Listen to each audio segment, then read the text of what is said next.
Good evening and welcome back to Ox Sports Unleashed. Yes, you didn't think we'd be back in your living rooms, your jacuzzis, your sheds, wherever you watch us. But we are for a brand new series, Series 2, Episode 1. Who would have thought? And what could go wrong in our first episode? Everything.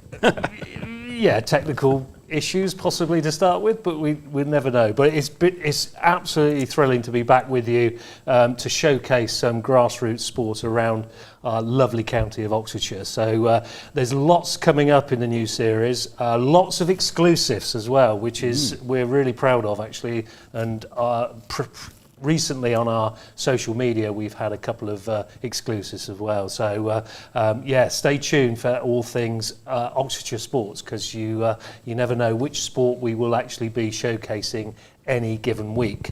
There's lots coming up tonight. We have the normal Oxford City, I should say, highlights and interview with the manager who's returned. Which one? Yes, Ross is back. And there is a live edition of Lock and Ryde. No Lyon. No Lyon. No. The roar has gone. Rory Lyon. But that's, so stay tuned for a live version. So what could go wrong with that? Absolutely nothing, of course. So we're looking forward to the gruesome twosome tonight on Lock and Ryde. So stay tuned for that. We'll have the unveiling of Witney Hockey, new facilities at Wood Green School, which is absolutely phenomenal. We went down on Saturday morning. We'll talk about that a bit later.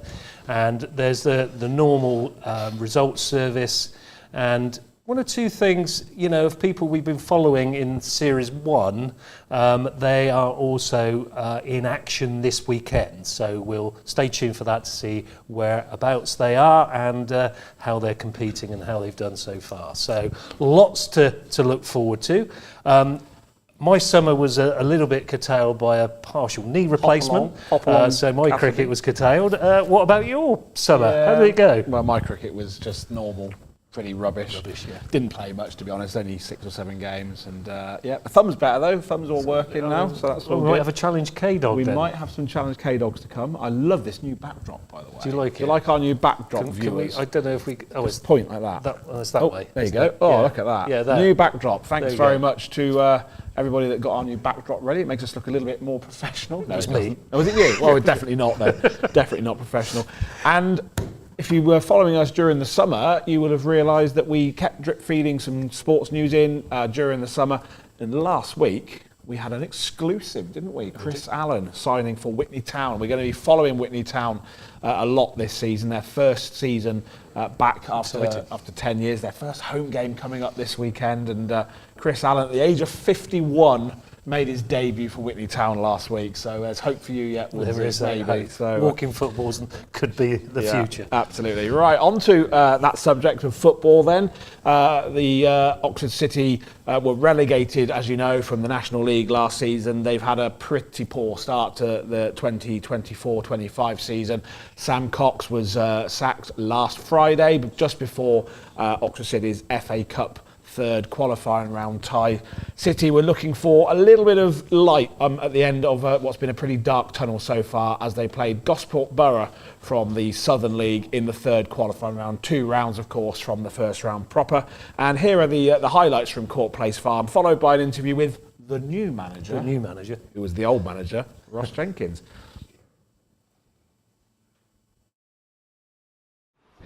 Passes past Parker, but luckily Josh Ashby's there to pick up on the loose ball.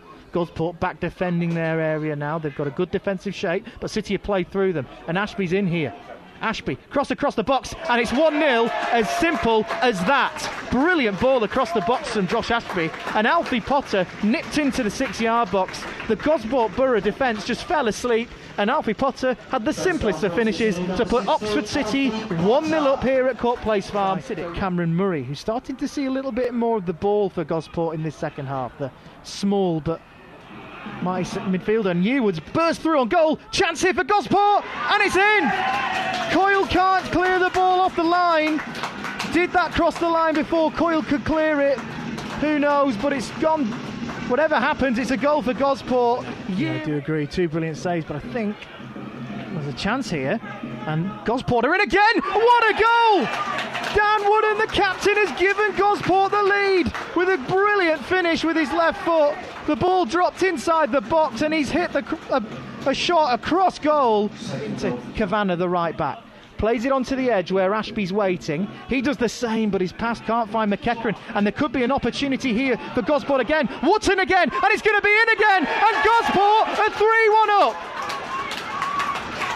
City looking to try and get into this game again with Eza Nolan on this left side. He finds Lewis Coyle, who crosses the ball in first time to the back post. It's going to be a goal for City, and it's Oxford City have pulled one back. Brilliant finish from Jaden Carbon. Jaden Carbon, he's hurt himself in the process. I think he's done his hamstring there because he's down in the 6-yard area. The ball across from Aaron Drew to Walsh. Now there's a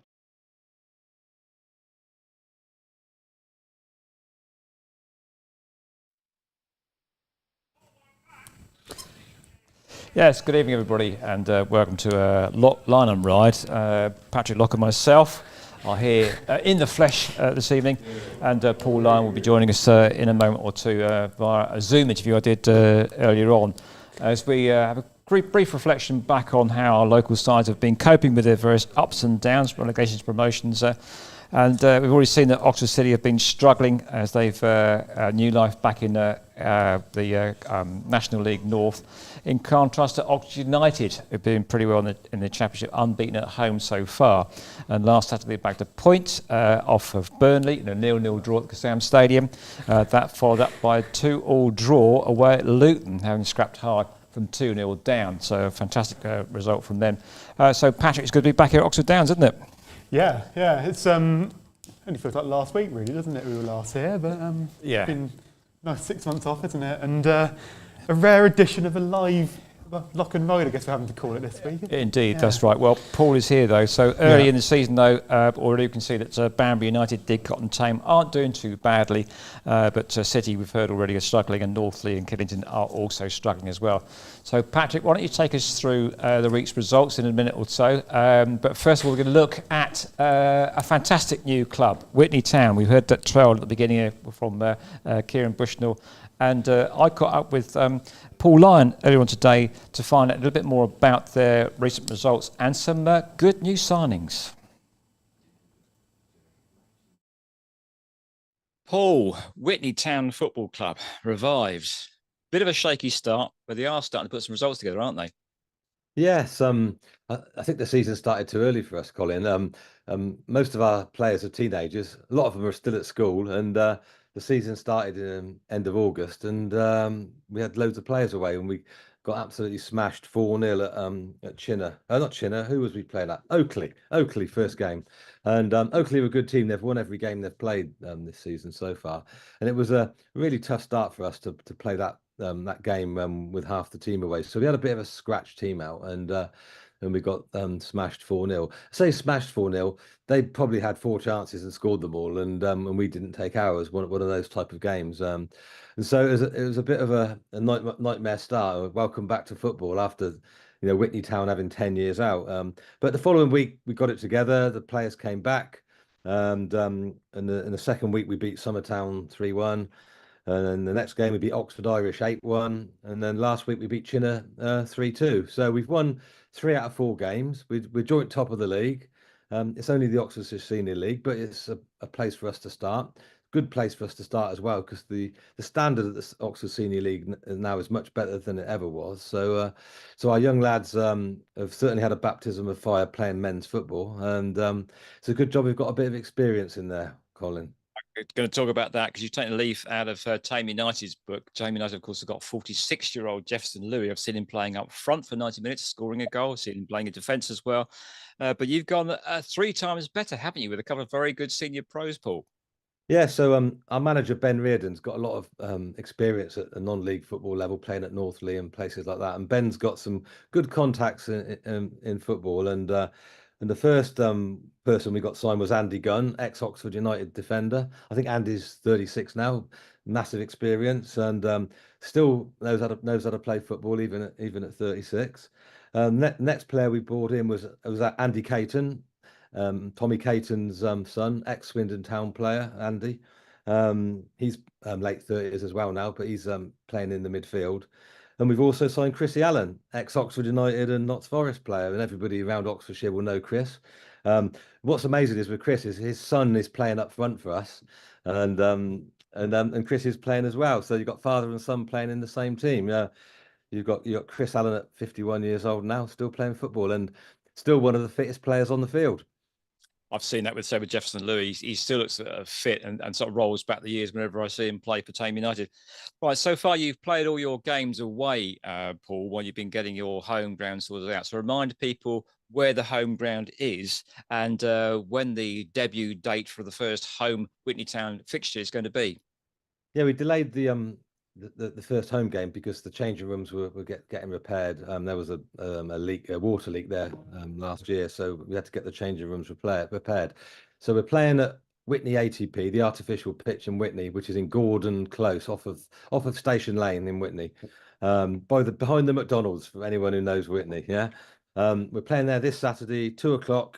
Our first home game's against Kennington Reserves, and there is parking there. We've got a small capacity, so get there early if you're looking to come. But we think we'll have a good crowd to watch Witney Town. Witney Town's first home game for 10 years. So we're hopeful we'll get a few people along to the game. So it's free to come in. There is no charge, and come and enjoy the football. Hopefully the sun will stay out. Hopefully it will do. And I suppose an ATP, so hopefully it won't be any problems with flooding, I'd imagine. But also, if you can't get to the game, I think you're going to stream it all live, aren't you, Paul? When's that going to be available to people? Yeah, it's going to be on YouTube, free. No payment required. We're just setting it up at the moment. Hopefully tomorrow we'll have a link for people. We'll put it out on the social media and the website for anybody who wants to watch it remotely. Yeah. Okay, Paul, we're going to have you back in the studio at Oxford's Unleashed to talk a little bit more about Witney Town and its amazing revival. For the time being, though, Paul Lyon, thanks for your time and very good luck to you on Witney Town's debut home game this coming Saturday. Thanks, Paul Lyon. Thanks, Colin. So, Paul Lyon there talking about the upcoming exciting news that the first home game for Witney is going to be this coming Saturday, and there will be on their social media page links to enable you to watch it live, because I think they've got a relatively small capacity, as Paul was saying there. Right, Patrick, so that's for Witney Town's results. So why don't you take us to the last week's action, the tables, and what local football fans have got to look forward to this coming weekend. Patrick Lock. Yes, and before I go through that, obviously doing it live, you won't tell that we usually take about 3 or 4 takes to do this normally. Okay, we fine. You'll be fine. Zoom, will we? But, you'll be fine. Yeah, we'll see if we can do it in close to 1 take as we can. But yes, and obviously the weather's been playing a big part in the world in the last few weeks, hasn't it? It hasn't stopped raining, I think, until about today. But amazingly, most football went ahead the last couple of weeks. Didcot and Kidlington actually both managing 2 games in the last week. Didcot on Saturday, they had a great start against Bashley. They took the lead in just about 10 minutes into the second half through Jensen Wright. But 2 goals late in the game in the last 10 minutes saw them lose 2-1 in that game. They again played on Tuesday night at home to Mike Ford's Evesham, actually. And Mike Ford's a man you know well from Oxford City days, isn't he? And on a very wet night at the Loop Meadow, Evesham took the lead halfway through the first half through Amir Awad, who obviously was also on City's books. But Taylor Bedwell got a late leveller for Didcot as they got a second half point on a very wet pitch there. Kidlington also played twice, but it was a bit of a week to forget for them. They lost 2-0 against Flackwell Heath on Saturday. I mean, a very good team who will probably be up there towards the end of the season. Then on Wednesday, John Dennis did grab a goal for them, but it wasn't enough to avoid defeat against AFC Dunstable, who beat them 2-1 last night. Northley, they were also in action, and they were actually Dunstable's opponents on Saturday. Northley did score twice, but it wasn't enough to stop them being on the end of a 3-2 defeat. And Tame United, and I said I was going to have some mistakes. I've written Tame United's name down and then didn't actually write down what their result was. So there we go. I think they so won. Apologies. They did win. They I did think win. it was 2-0, but apologies for that, and I don't know who scored. So there we go. First mistake of the series. Yeah, stay tuned. We'll give that information to our professional presenters a little bit later on, and we'll bring that to you, the final result there. So anyway, that was the Step 4 action over the last week. Step 5 wasn't much good news, unfortunately. Milton United were about as good as it got. They got a point on the road against Hollyport. The other two teams at Step 5, Wallingford and Crowmarsh, had a narrow 2-1 defeat against Edgware and Kingston, and Ardley were beaten heavily, actually 5-0 against Egham Town on Saturday. The Step 6 action, there was more luck though. Abingdon United had a big 5-0 win against Wellington. Casey Highmore has more than headlined that game. He scored 4 goals for Abingdon United. George Gilmore getting the other in, a huge win for them. Also a good win for Carterton. They won 3-0 against Southam. Killington Reserves, they won 1-0 against Chipping Sodbury Reserves. Clanfield and Wantage were both defeated though. They were on the wrong end of a 1-0 defeat against Droitwich Spa and Shortwood United respectively. So looking at the league tables for the first time this series, and Oxford United obviously flying start in the championship, hasn't it? And they're 11th in the championship so far.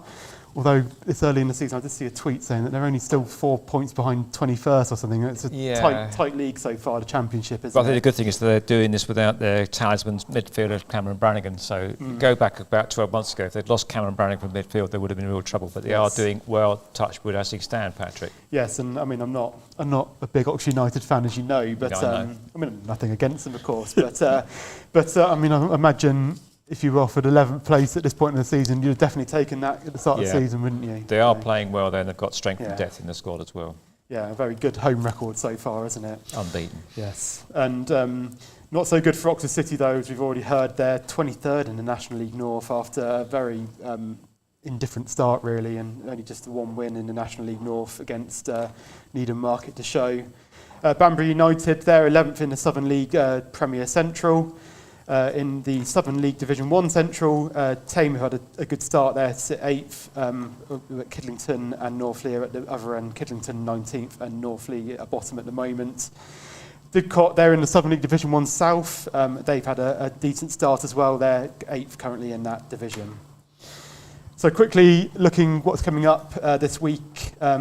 It's a League One promotion derby, isn't it, this weekend? Oxford United facing Portsmouth. Yeah, it is, Pompey got thrashed on Tuesday night as well, but it's a 12:30 kick-off down at Portsmouth on Saturday. I believe it's on the TV as well. And you know, always think, don't you, when a team gets thrashed, that they're going to come back strongly. So I think it's going to be tougher than Portsmouth last result showed, isn't it? It probably is, yeah. But I mean, Oxford United are going to be going into that with a lot of confidence, aren't they? As obviously their decent start. Oxford City facing a former championship side of their own, travelling up to Scunthorpe, and again, that's a crazy fixture to think that Oxford City are playing that, and particularly considering that Scunthorpe were actually the league below Oxford City last year. It's amazing to think that basically a decade ago Scunthorpe were in the second division. So step 3, Banbury are back in action. I mean, as long as their pitch is drained after all of the rain, and there's a picture that came out last week, I think, with it completely underwater. So, I mean, hopefully that will go on, but I don't know what sort of state the pitch is in at the moment. But if that does go ahead, they're at home to Bromsgrove Sporting. And in Southern League Division 1 Central, it's only Northley in action this week. They host Leverstock Green. Tame and Kidlington's games are both off. And Didcot, they're at home to Bemerton Heath Harlequins in the Southern League Division 1 South. So that is what is coming up. And I've realised I've forgotten something else, Colin. What's that then? We were supposed to go to Jamie Heapy, weren't we? Doesn't matter about that, because I think we've got a packed programme. We'll probably put that on social media a bit later on. But we've got more stuff to talk about, though, because we're going to go to a different sport completely, aren't we, now? Yes, and Woodsy and KDog last weekend went down to Wood Green School, actually, for the unveiling of a multi-million-pound facility, new hockey facility, and we've got some video now to see how they got on that visit.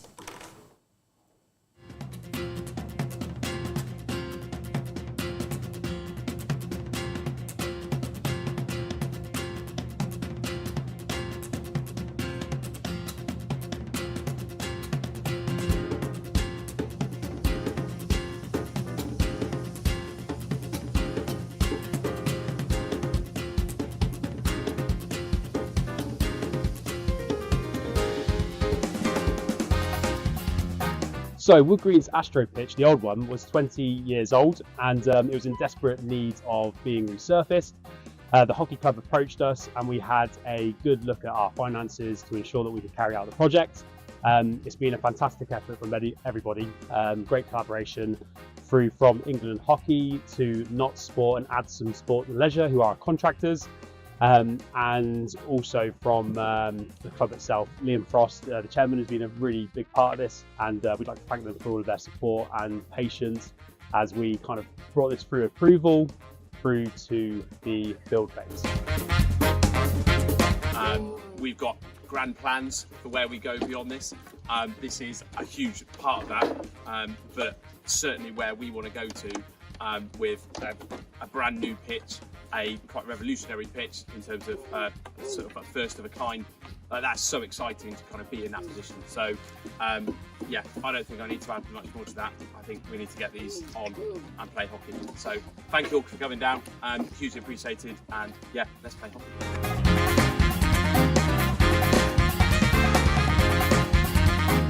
Well, absolutely, this is such an exciting opportunity for the community and us as a school to really take our hockey to the next level. There aren't that many schools who still prioritise hockey. I took over as head here 11 years ago, and we had this great facility, but it was absolutely crying out for a refurbishment. So today marks the start of that next phase, which is really exciting, and how great to see the youngsters on their first, loving the new pitch.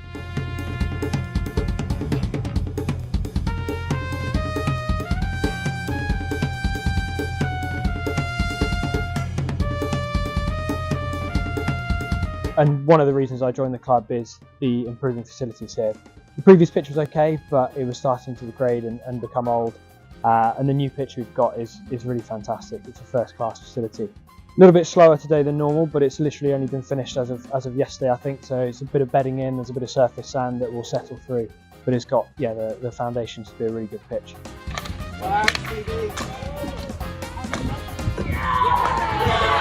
Yeah, well, we've got a really strong team, so we've had a couple of new players this season, so really strong, so it's going to really strengthen our midfield and attack, so that'll be great.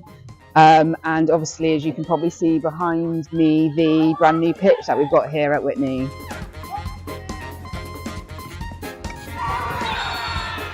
Well, new pitch, I had to christen it well, so we said before the game someone's got to score the first goal on the pitch, but Amanda knew I was going to do it. Ball come over, first time, keeper coming off, yeah, back to the net. Yeah, absolutely. I mean, the surface had been down so long, the previous surface, it definitely was at the end of its life. And I think the club's grown really well under the leadership of Liam Frost, the previous chair, and now taken over by Andy Gosnell-Wyman.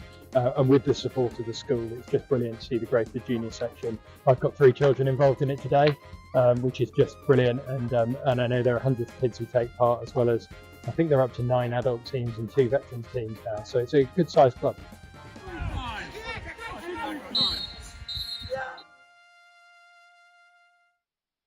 Brilliant. Really good camera work. That was not bad. What I did miss out, and we heard from the young man who scored the goal, Ben Moss, absolute worldie. And he missed it. I missed it. It would have graced any hockey pitch in the country. It was a chip from about 40 metres. Wow. It was a bit like Maradona, the hand of God, but the stick was in the air, pushed it in over the top of the keeper into the net. Absolute beautiful goal. One of the best I've seen on a hockey pitch. It was the only game I've ever been to, but it graced the first goal on the new facility. And what a great morning that was. The sun was shining. Absolutely brilliant, wasn't it? Beautiful, yeah, absolutely.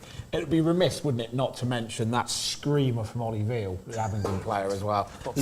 Little 2 inches. Little tapping on the line from Ollie Veal, one of our county cricketers. So, as you say, Woodsy, a brilliant day. Fantastic to see Witney Hockey Club with that new pitch. £250,000 it cost to refurbish and redevelop that pitch, and it was all done not through fundraising. There was no sort of marathon being run. It was all done through sheer hard work, through the brilliant support of Wood Green School, the Board of Governors, Rob Shadbolt, the headmaster of Wood Green, who spoke really proudly, didn't he? And it's just a fantastic venue, and Yeah, I was blown away actually with just how good it was. And I'll tell you, my favourite part of the day was, I don't think it was in that footage, but when they were opening it, Andy Gosnell-Wyman rather, he was opening the pitch, and all the kids were sort of encroaching forward, desperate to get onto the pitch. And the first person onto the pitch was a lad called Viv.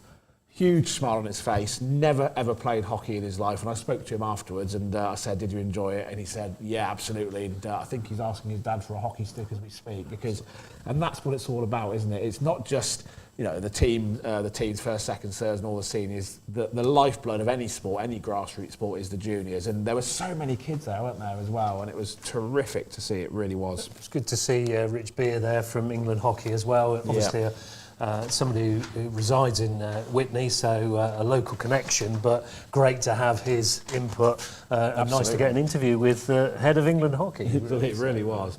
So thank you very much to Witney Hockey Club for hosting us and allowing us to come down and see that. Thank you to Abingdon as well, because they put on a really good show, didn't they? A couple of really good games there, and we'll follow Witney and Abingdon and hopefully all the other hockey teams around Oxfordshire during the winter ahead, and we'll come into your living rooms and bring you all the grassroots sport that we can, as I say, during the winter.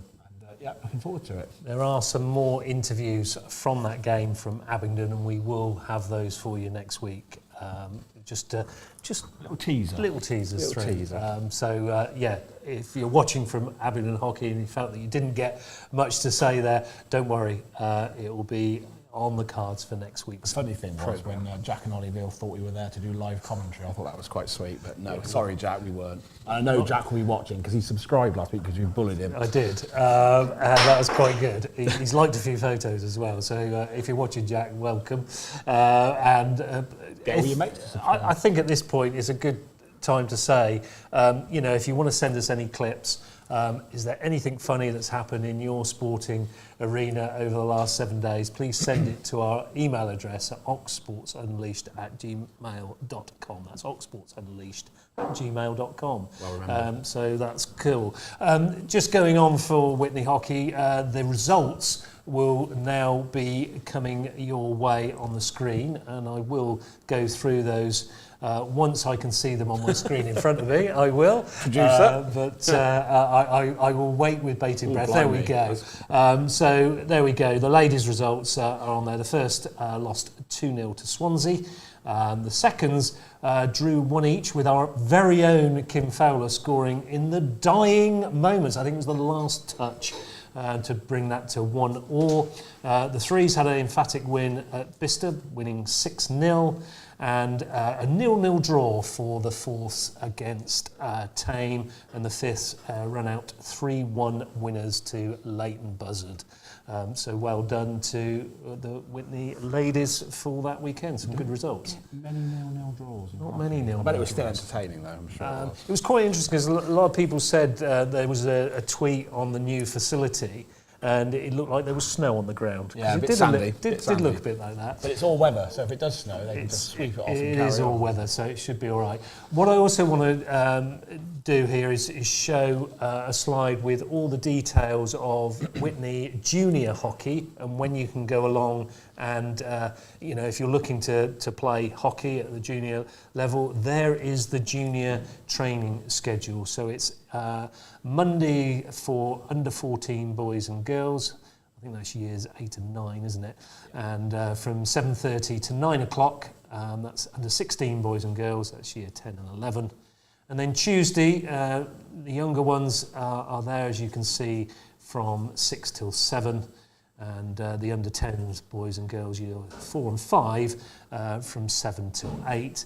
And then that continues on Friday with the under 12 boys and girls from 6 till 7. So if you're looking to play a little bit of hockey and you want to go to Witney Hockey with their new facility, then get along. There is I know on Saturday morning there are some training at Coathorpe School. So if you're at Loose End and you want to go along to Coathorpe School, please do so. So that sort of brings us quite nicely to the end of the hockey. And I think that's over to you. Yeah, there may be a little challenge KDog on there as well. I might have a crack at hockey. I think I played hockey once when I was younger. Yeah, absolutely. Thanks, Darryl. Brilliant stuff. And as Darryl said, we'll follow the hockey throughout the year. Okay, on to local grassroots football now. We've got a game, or a goal at least, from one of the Witney and District games. We were supposed to have 2 goals, but somebody might have lost one of the goals, so apologies for that. Definitely not me. This is footage from Kingham All Blacks against Chaddington Reserves, and the goal that we have got is Matt Drinkwater. Yes! It's quite a quick one. We might just... Could we show that again, producer? Are we allowed to show that again? Matt Drinkwater, ball actually sort of coming across behind him. Yes! Managed to volley it into... Goal of the season contender. Yeah, right it is. there. I think that's a really good time to mention the goal of the season competition. Yeah, we don't just throw this together, do we? Yes, we do. So, the goal of the season competition for last year, we had an extraordinary amount of votes. Really blew our minds, actually. It was hundreds and hundreds of votes, which actually shows us that people are watching our show, which is really encouraging. And there were 3... Jack Veal's on the screen. Hello, Jack. Hello, Jack. Yeah, no, so it was terrific. We had, I think, probably something like 300 votes overall, and massive thank you to everybody that voted. There were some Bobby Dazzlers, weren't there? Some really great goals. The winner of the goal of the season was Banbury United's Ken Charles. He's now moved on from Banbury, but the trophy is going to be winging its way to him. Now I've bought the bubble wrap, so we can send that off shortly. Second place was the absolute screamer from Sam Barder from Didcot Town. And third place went to Cullen Angus for that shot from about 30 yards, and that was in the game in the Witney and District League early in the season, actually. So it was a very early contender, similar to that one there that we've just seen. We'll show you all those goals again in a few weeks' time once we've got the trophies out to the winners. And yeah, thank you again. It did blow our mind, didn't it? The amount of votes that we had, and it was really close between all 3 of the finalists.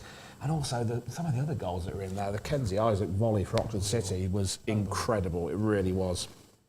Yeah, brilliant. So my apologies. I will personally apologise to Ryan Barras for the other goal that was provided to us. It's a 30-yard, I'll say 30-yard screamer, but we will try and show you that again next week. So apologies to you, Ryan, for that.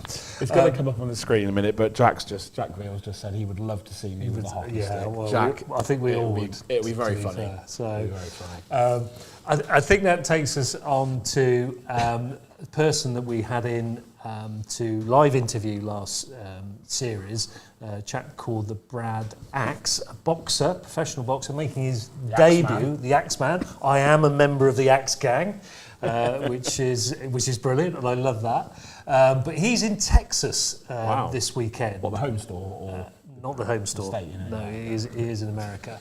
And I think we've got a little bit of clip of him sparring, and I can talk over this because he is actually, as we say, in Texas, and he will be playing? No, he'll be fighting even. What will he be playing with? He'll be fighting with Julian Delgado. So we wish Brad all the very best for Saturday night. The 5th of October. I think that can be heard on Talk Sport. Oh, wow. So it is a fight that is, it's his second professional fight, and it's, he's up for it. He's up for the fight. As you can see there, he's sparring there with his coach, Carl Ellis, over at Bicester Boxing Arena, and he's looking fit. I've seen quite a few slides of Brad during the last few days, and he looks ready, mean, and all for that action for Saturday night. So, Brad, I know you're not watching because you're in Texas and you're getting ready for that big fight, but we wish you, from all Ox Sports Unleashed, the very best of luck in your second professional fight. It's a real honour to be over there fighting, isn't it? Absolutely. Amazing situation there for young Brad. So hopefully he can have a really good fight against Julian Delgado there Saturday night. I think there was a rumour that was going to be another one of my challenges, wasn't it? He seems to punch quite hard, though. I think that'd be quite a good one. Yeah, a lot of people would pay good money to watch me getting punched in the face. I think there'd be an orderly queue. Absolutely. You can make one now, if you'd like. Too right. Whilst on the subject of boxing, just a big good luck to Jordan Flynn Danjau. He's been injured for a little while, but he makes his return at the famous York Hall in London on the 26th of October. Jordan Flynn Danjau. Good luck to him, because he is another boxer that's flying the flag for Oxfordshire. So good luck, Jordan. End of the month, you can get tickets for that one. They're available. You just have to look at his Twitter feed or his X feed, and you can get details on how to get to York Hall, and hopefully... Yeah, he's potentially a future British, maybe even a world champion. He's another really, really good boxer, so good luck to him. See, we are blessed, aren't we, in this county, Yeah. of some amazing sports people. We really are. We really are, absolutely. It's great. And I know we're now going to swap to a sport that we're quite keen on. Some of us are quite good at it as well. Some might be. KDog, do you want to take us through the 3 finals that were taking place in Challow and Childry Cricket Club a couple of weeks ago? Yep. There were 3 finals. There were.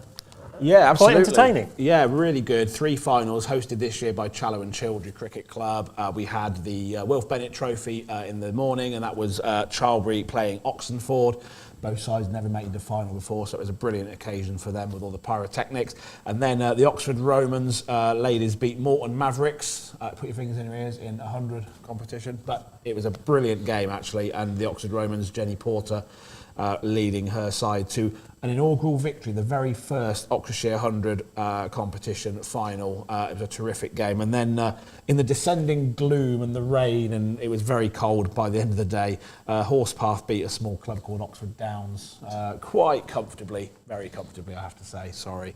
But it was extremely wet by the end and extremely cold. And unfortunately, all the fireworks were the other side of the ground, so we were shivering. We've got highlights now from all 3 of those T20 games at Challow and Childry just a few weeks ago. As we're broadcasting this Wilf Bennett Cup final between Oxenford and Charlbury, Doran's into bowl, whipped away by Kata. Great wrists on that one. Very slow. And that's LBW. So the first wicket has gone. Sula Premitalaka into bowl, and that is smashed over mid-wicket. Linarachi and tosses this one up, and that's a massive shot over. That's over the trees, almost into the car park here at Challow. Reverse sweep from Ratnawir, and that's really well played. Ball's racing down. Premitalaka will come in again, and he will get to his 50. Good running from Ratnawira, and Arsalan Katak could be the one to get Katak. And as you say, Blake, Katak dances down the track and is bowled. Jadaran, the new batter, and cut away. And he's found the gap straight away. Ball racing away. Moves across the stumps and is bowled. They're only human, aren't they? In the air. Slog sweep from Jadaran. Sails over the rope. Dawn bowls to Jadara, and this could be a catch out in the deep, and it is off the juggle. Somewhat familiar names as the last ball of this innings, and it's come off the pad for Hassan Kill, the last batter, and they will come through for a 2, I think a fairly easy 2. A fumble from the keeper off the final ball, so full ball and pummeled back down the ground, and that is going to go all the way. 60 no, isn't it? Oh, wicket. Around the county, we going to be out as well. Phillips in once more to Oxton. Slapped away into the leg side, and that's going to go for a boundary. Bowled she's out. Phillips round the wicket to the left hand him again. He's bowled him, cleaned him up. Bowled him. Phillips gets 2 in the over. That was almost an identical delivery, that, wasn't it? Godfrey swinging away, as he does again. And is that one bowled? Or stumps this time? Done. Now bowls to Linarachi down the track and lofted it down the ground, but there's a fielder out long off and takes a really good catch. Just the 16 and over needed. And he's bowled him. That's it. That's the victory for Oxenford. They win the Wilf Bennett Cup by 92 runs. And same shot attempted from Bartram, and she's given here. Flying by 3 from 4 balls so far, and that's a lovely shot from Sophie Mitchellmore. This one tossed up and over mid-off again. Fielder can't get there. Past the umpire now. Bowls to Mitchellmore. Lever back down the ground. Oh, brilliant catch. However, in. Cut by Mitchellmore down between the gaps. She's pierced that gap nicely. This should be her 50. She will come back for the second. And that is 50 up for Sophie Mitchellmore. Slapped into the onside by Bath, and that evades the diving fielder at mid-wicket. Is the ball going to reach the boundary? Just slowing up and trickles over. It does shoot across this outfield. It's coming down the game. Slap back down the ground from Bath. She's timed this really nicely, and again, the DLS 100 gamers. In the air. Bath goes big again into the onside. It's caught. Takes the catch. G4 tosses in this over. Pitches this one. Bowls it short, but that's pulled away by Mitchellmore. That will go out to the boundary. In once more to Ray Welsh and flicks this over the fine leg. This is going to go for 4. Final ball then. Howarth into Mitchellmore. She's down the track, slaps this over, or say over. It's always a drop catch at mid-on. Will they come through for the single? Ray Welsh is racing back, and Mitchellmore will get back for the second. Pretty sharply as in comes Bartram. And she's bowled her first ball. Carla Word goes. Simpson bowls a short ball. Slapped into the onside. It finds the gap actually between mid-on and mid-wicket. This could run away to the boundary down the hill. It's had a little bit to chase down the 158. Short ball and slapped by Rogan and Oxford Downs. There's Prestage. A drive from Rogan and she's caught. Bartram again to Ingram. Boulder, leg stump gone. Bag in from the British Legion end. Pulled away by Kitty Spurgeon with some disdain. Returns from the Ridgeway end. And was edged by Georgia Howarth. It's going to race away down to the... She drives that powerfully, well timed from Georgia Howarth. It's to the longest part of the ground though. The ball is just slowing up.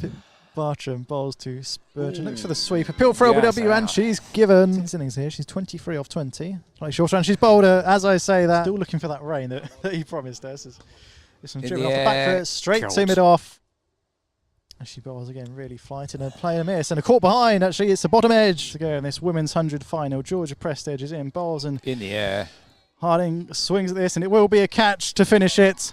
And Oxford Romans, the first ever winners of the Oxfordshire Women's 100. They win by 40 runs. And that's pretty comprehensive. That's actually not 2 of the 3 stumps. Clean out.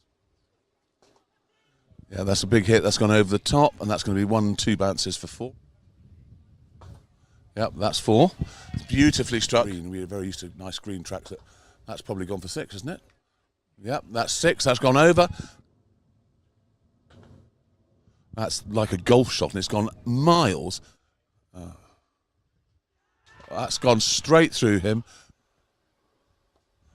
Top edge that should be out. And is out. Well taken. Done very well in the lower teams. And he's given that out LBW. That's a lovely shot. That is a lovely shot. That's a beautiful shot. And that's bowled him. Where's that going to go? That's probably going to be cut. It's gone for 6 as well. That's an extraordinary last over. That's helped round the corner for 4. That's probably gone for 6. That's gone into the field. That's probably going to be 4. That's up in the air. That's probably going to go for 4. That's a lovely pick-up shot. That's a beautiful shot. That's a lovely shot. That's going to go for 4 as well. That's gone for 4. There's a wicket. Well, there you go. Toasty. That's a beautiful pick-up. And surprise, surprise. Brave man, Marinka. Thank you very much for your... Warnes has got a wicket. Everyone else is on the single. And he's swept that. And they go for 4. That's 4 runs. That's a pretty good shot. A slap through the offside for the... He's giving him out, LBW. That's gone for 4. It's a very nice clip over. Oh no, it's a misfield. That's it. They've won on a misfield. A good game as well. Congratulations to Horsepath. There you go, 3 really good finals there. It got very dark and very cold at the end, as I say. And it's always good to see Oxford Downs getting a good hiding, isn't it? So, that's controversial. Sorry, producer Matt. Massive thank you to everybody that helped put that together, to Matt with his brilliant technology, to Wes Spearman for his commentary. He was enjoying playing with the camera, wasn't he? To Colin Ryde, to Paul Fowler, who was a bit of a runner between the scorebox and where we were. And also a big thank you also to our new roving reporter. We're gonna have him on board. He's certainly impressed everybody. Blake Bint, thank you very much, Blake. Really good, Blake. Really good commentary. And we'll definitely. Can we afford to use him again? I don't think we can afford to use anybody again. To be fair, can we pay him a bit more than Dan Smith? What, another 50p? Another 50p. No, seriously, Blake, fantastic stuff. It was really good. And that wraps up the cricket season, sadly, for another year. And we will be back in the cricket in the summer.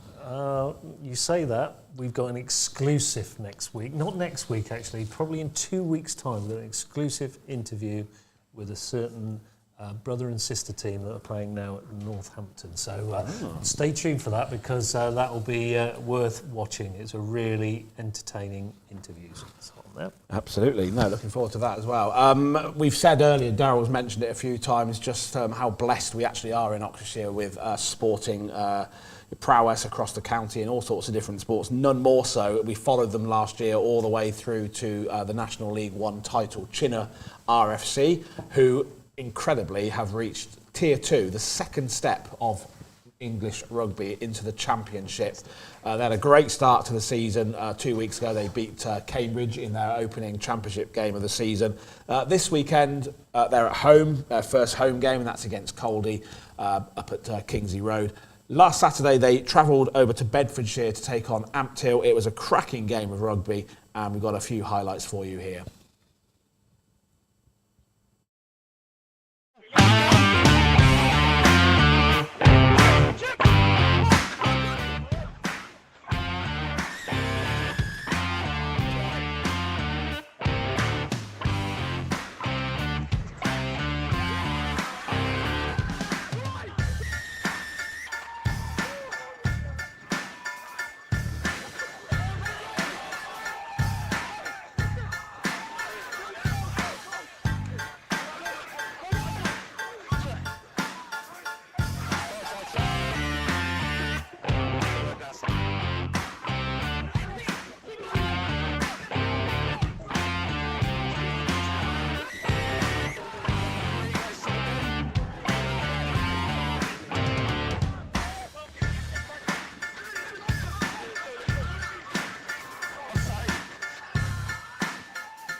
As you can see there, Ampthill ran out winners there, 31-29. But what the standard of that particular rugby was phenomenal. Brilliant. That's Absolutely and they're holding their own in that division at the moment, aren't they? For sure. So yeah, they are. Absolutely. We will be watching their progress with interest, and we wish everybody at Chinnor the very best. And we will have somebody in from there. and we'll get some interviews and hopefully get some live footage at some point. Yeah, we'll get down there at some stage, So, certainly this year. Be exciting. So, but good luck to them throughout the season, as we normally say here at Oxsports Unleashed. And a good time again to just mention, if you want to send your clips, send it to that email address again, oxsportsunleashed@gmail.com. We will use it, I promise, Ryan. We will use it. If he doesn't forget. If I don't forget. And that takes us off to our normal results service that we've been providing in our last series. So here's all the results for the local football and rugby over the last 7 days.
There you go. That's the weekly results roundup.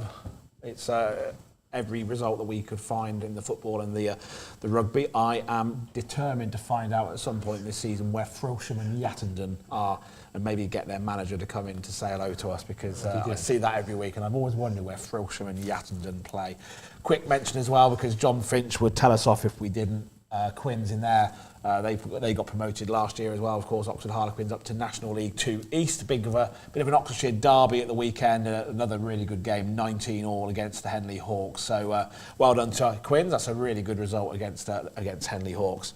Okay, we're now going to move on to Four Wheels, and as you know from last year, we followed Ben Cox in his Formula Ford Championship last season with some really good footage that we had from Ben. He goes into this weekend's very final 2 rounds of the Formula Ford Championship for 2024, and that's going to be over at Snetterton, over in East Anglia. And we have this little package for you now, just to look forward to Ben's final 2 rounds, where he could potentially still be in with a shout of winning the title.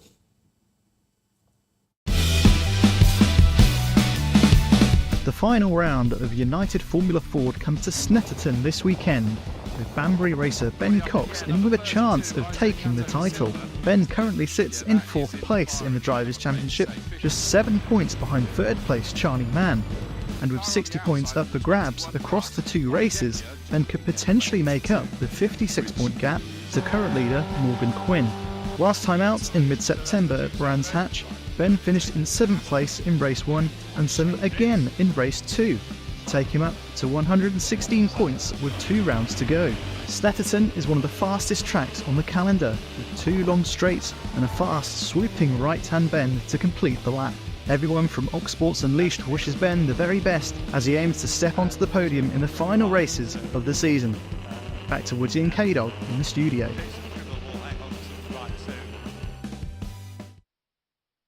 And that's our roving reporter, Wes Spearman, our motorsport specialist. Just looking forward to Ben Cox's last 2 rounds of the Formula Ford season. Good luck to Ben on the weekend at Snetterton. We're wishing you well, Ben. Hopefully the result can go your way. I know it's touch and go because you've got a little bit of a gap to make up, but you never know in motorsport, do you? You never know what could happen. Somebody could spin off and then Ben could go and win and bring home the title. And even if he doesn't, if he finishes in the top 3 or 4, that's a fantastic effort from Ben. And Ben, we will take you up on your offer, another Challenge KDog. It's going to be a Challenge KDog and Woodsy, actually, and that is going to be a virtual motorsport experience that we're going to have with Ben really good at some stage. We're not going to get in the car. I wouldn't fit in one of those cars, to be fair, but we'll have a virtual experience where me and Woodsy are going to face off against each other. Ice hockey link there. We're going to face off against each other to see who's the best in a virtual car. So Ben, we will take you up on that. As I say, good luck on the weekend. We are rooting for you. Yeah, you did mention the face-off. We have mentioned Oxford City Stars in passing, and nice segue. We unfortunately they've started the season quite poorly. I have to be honest. They lost 6-2 at the weekend against the Solent Devils. Early days. But there'll be a face-off this Sunday against local derby, Swindon Wildcats. So we wish Oxford City Stars the very best against Swindon Wildcats. I tell you what, if you are at a loose end, get along to the Ox Pens on a Sunday night because it is fantastic to go and watch ice hockey. It's fast and furious, it's exciting, and they do put on a good show. So it's reasonably inexpensive as well, so just get along and support Oxford City Stars. They would love you to be there. Definitely be following them through the season, won't we? Absolutely. Will Very early days. So yeah, a defeat on Sunday, but really early days. Good luck to the Stars against the arch enemy on the weekend on Saturday or Sunday. Now, of course, we already mentioned that cricket is finishing, but some news hot off the press today. Young Abi Norgrove, somebody who again we featured on this programme and interviewed last season and probably will do again this series. But she has just been called up for the England Under-19s World Cup squad. So we'd like to wish Abi the very best of luck. She was at the Oxfordshire awards for the Oxfordshire Cricket Pathway on Sunday at a great auditorium at St Edward's School, I have to say. Great speaker as well. Great speaker, some Bushnell character or something. Did very well at thelastminute.com.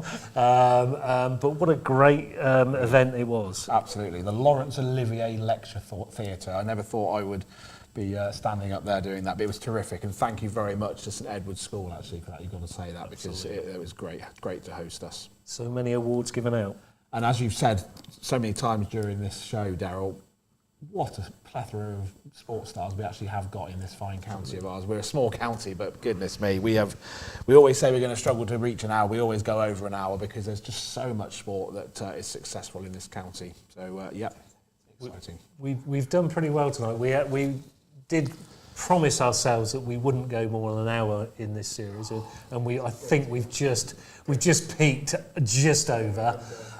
So I think that just about wraps it up for this week. I was so stressed today. I'm having a week off next week. I'm away in Rhodes, so I will be leaving you in the capable hands of KDog and roller coaster Ryde.